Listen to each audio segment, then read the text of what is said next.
Madaling kumita ng pera. Okay? Kasi bihira yung sasamahan ka talaga ng lalaki. Pero pag dumating yung point na itong lalaking itong sumasama sa'yo ay nakatagpo ng babae, out ka na. Automatic lumabas ka dahil sasaktan mo lang ang sarili mo.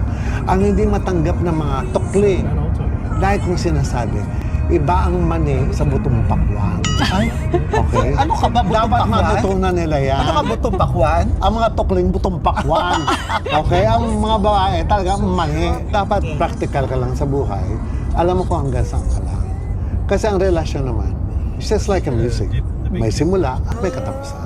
Dapat alam mo, pag tapos ka na, get out. Ganun lang. Wala bang intermission? Wala na. Huwag ka na naghahabol. Walang intervention. No pulling of sleeve. Walang ganun. So ano po ang stand nyo sa same-sex marriage? Kung hahabulin mo lamang yung marriage para sa legalities, dahil paghahati ng kayamanan or pagmamana ng properties, pwede naman kayo mag-uusap na. Maging partner na lang kayo sa aspeto na yon. Yung marriage, sa babae at lalaki naman. Yun na nga bigay mo na. Huwag mo nang pakialaman yung gawa ng Diyos. Nandyan na yan, di ba? That's overboarding. Hindi na tama yun.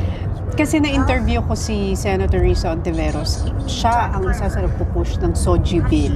Kayo, At ako rin ang nagpatigil ng SOGI bill. bakit Mother Ricky? Nang sinabi ko, miski anong gawin na sa mga bakla, bakla pa rin yan. Gilingin mo man yan. Ang labas niyang baklang hamburger, walang pagbabago. Hamburger. Naging hamburger. Okay.